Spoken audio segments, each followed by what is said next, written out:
Welcome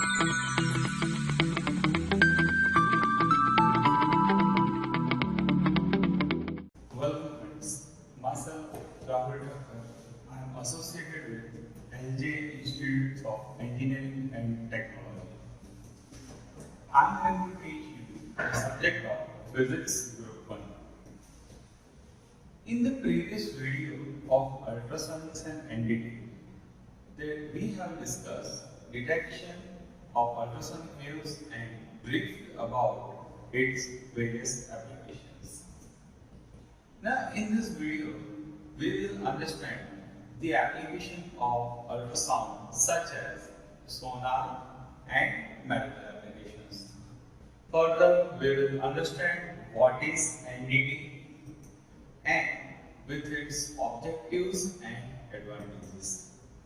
At the end, we will discuss difference between non-destructive testing and destructive testing. So let us start with the first topic of today's session, that is application of ultrasound sonar.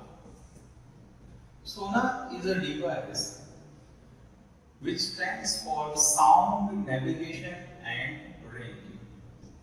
It is based on the principle of echo sounding. In this technique, high frequency ultrasonic waves are used when ultrasonic waves are transmitted through the water. They get reflected by the object under the water. In the absence of the object, the ultrasonic waves do not get reflected to the receiving transducer. But in the presence of the object, the ultrasonic waves get reflected and are picked up by the receiving transducer. Knowing the velocity of ultrasonic waves and the time elapsed, the distance between the object can be calculated. This is a very important topic for understanding the application of ultrasound, that is the sonar. You must be aware about this because in actual world, this is the most important thing. Okay? Sonar, you must be know about the abbreviation, that is sound, navigation and ranging. Okay? The time taken for the ultrasonic wave to travel to the bottom of the sea and to get reflected back to the surface is noted using CRO. CRO stands for cathode ray oscilloscope. If the velocity of the ultrasonic wave is known, then depth of the sea can be calculated. Okay? If let us say the V is equals to the velocity. Velocity, you might be aware about that. That is equals to distance traveled upon time taken. You can see in the figure, the distance traveled is equals to AC plus CB. AC is the distance while going downward and CB is the reflected wave. Okay? So that is nearly approximately equals to the 2CO. So distance traveled upon time taken, that is 2CO divided by T. Now we need to find out the depth of sea, that is equals to CO. So depth of sea is given by the formula V into T, that is velocity into time divided by 2. Thus, by using this formula, you can calculate the depth of the sea.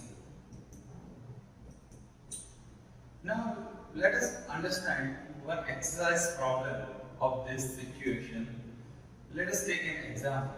An ultrasonic source of 1 MHz sends down a pulse towards the seabed, which returns after 0.55 seconds. The velocity of the sound in the water is 1800 meters per second. We are asked to calculate the depth of the sea and the wavelength of the pulse. Now, over here the given data is provided. Frequency of the wave is 1 into 10 raised to 6 hertz. 1 megahertz is given. So that is converting into SI units. 1 into 10 raised to 6 hertz. T is equals to the time taken. It is given in SI, that is 0.55 seconds. V is the velocity of the wave, that is 1800 meter per second. Now we know the formula, depth of the sea is equals to velocity into time divided by 2. So by using this formula, velocity is given, time is given. Using this formula, you can calculate the depth of the sea. Now, further we are asked to find out the wavelength of the pulse. Now we know that V is equals to F lambda. V is given as velocity, it is provided 1800 meter per second. F is the frequency and lambda is the wavelength. Making the lambda as a subject, wavelength of the ultrasonic wave can be given as V by F. So this is how you can calculate the wavelength of the ultrasonic wave. Now we shall discuss the medical applications of ultrasonics. So first medical application is the diagnosis application. Okay. So it is an ultrasound based imaging technique used for visualizing internal body structure including muscles, joints, vessels and internal organs for possible pathology. So in this we can detect whatever the defect is there in our body. It is used just for diagnosis purpose. You might know about the sonography. Okay, so in sonography we can confirm the vital activities inside the home. Okay, so it is used to detect vital heart pulses and to measure the blood flow rate. The pulse method normally used in medical field to detect the defects and the location of the defects as abnormalities in the organs without causing any harm to the organ. Now further medical application is the therapeutic applications. When ultrasound of low frequency and high power are passed to the tissue, they agitate the tissue to the required level. This level of agitation of the tissue will be almost equal to the level of the thermal heating occurring in the tissues. This type of application has been found to be useful in number of muscles alignment treatment and also as a pain reliever. Now next application is NDT. NDT stands for non-destructive testing. So first of all, we shall understand what is NDT. So NDT is defined as the process of testing the material without causing any damage or reducing the service life of the component. Okay, so that is NDT. Now the main objectives of NDT are to improve the productivity and to increase the profit, to increase the serviceability and to increase the safety.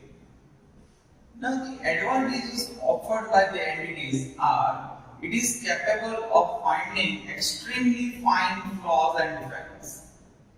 It can be used as a magnetic and non-magnetic materials. It can be used on magnetic and non-magnetic materials. Small objects with awkward shapes and profiles can also be inspected. Power supply is not required for some methods. This method requires no great skill and is easy to understand. Now we will discuss the difference between the NDT and DT. NDT is for destructive, non-destructive testing and DT stands for destructive testing. So here are a few differences between non-destructive testing and destructive testing. The first difference is the measurements are indicated. The first difference is measurements are indirect and reliability has to be verified in the case of NDT. While in case of destructive testing, measurements are direct and reliable. Second difference, the tests are conducted directly on the object, and whereas in case of destructive testing, tests are not conducted directly on the object. In non-destructive testing, most tests are fast, while in case of destructive testing, time consumption is very high. Usually, qualitative measurements is done in non-destructive testing, and in destructive testing, quantitative measurements are done. And the last is the service testing is possible, and in destructive testing, in-service testing is not possible. Okay, that's it for today, guys. Thanks for watching.